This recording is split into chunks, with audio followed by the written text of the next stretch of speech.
Hi everyone, welcome to today's study vlog for the AZ-303 exam. This would be study vlog number 2. Yes, 2.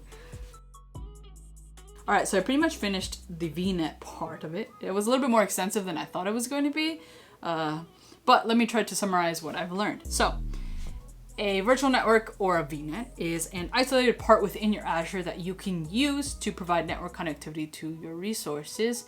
Your VNets are going to be made up of address spaces and subnets. Subnets are, say, slices or portions or partitions of your VNet, and in order for any resource to have network connectivity, it needs to be inside of a subnet. You also will need address spaces, one or more, in order to assign private IP addresses to your resources.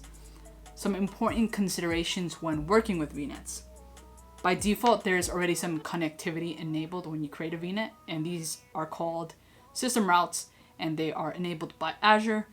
For example, your subnet will have outbound access to the internet already, and they will also have access to each other. So every subnet within a VNet by default will be able to communicate. There are also some address range restrictions. The smallest allowed is /29 and the largest is /8. And also keep in mind that Azure will reserve 5 IP addresses for every space for whatever the platform may need. This will include the first 3 and the last one. Custom DNS can be configured for your VNet, but custom DHCP cannot. That is a built-in thing managed by Azure. And the supported protocols are TCP, UDP, and TCP/IP. When you are working with system routes and custom routes, if, for example, some reason there's a route that matches two, there's a network connectivity coming in that matches 2 routes, the custom route will win over the system route. That's just the way it works. And one more thing to consider is route priority. If you have a network connectivity that matches 2 routes, a custom in a system, it's going to go into the custom route. And that's pretty much it for VNets for this specific part. Influence the performance of our virtual machine. So thanks for your time for this one, folks. I'll catch you in the next lesson. All right, that was the virtual machines content in the Linux Academy course, and I don't think I learned anything brand new. I pretty much knew all of this from just my experience with Azure.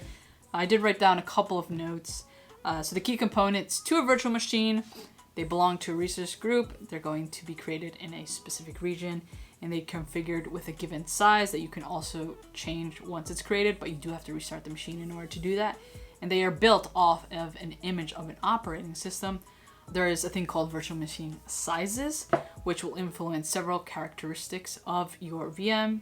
And the available sizes for the VM you want to deploy depends on the location where the VM is going to be running, so your Azure region. And inside of the machine types, there's general purpose, there's compute optimized, there's memorized optimized, storage optimized, GPU optimized, and HPC optimized. And depending on which workload you have, you'll have to take a look at the description and pick the one that's best for you. And that's pretty much all I have for this introduction to VNets and virtual machines. Even though a lot of this content is, say, beginner friendly, I learned a thing or two. It's nice to be able to understand the theory and the why would you use something versus just knowing how to deploy something.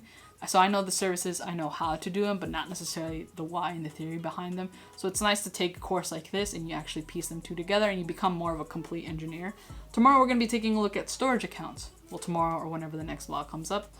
And after that, I believe we get into some more in-depth and interesting content. So stay put for that stuff.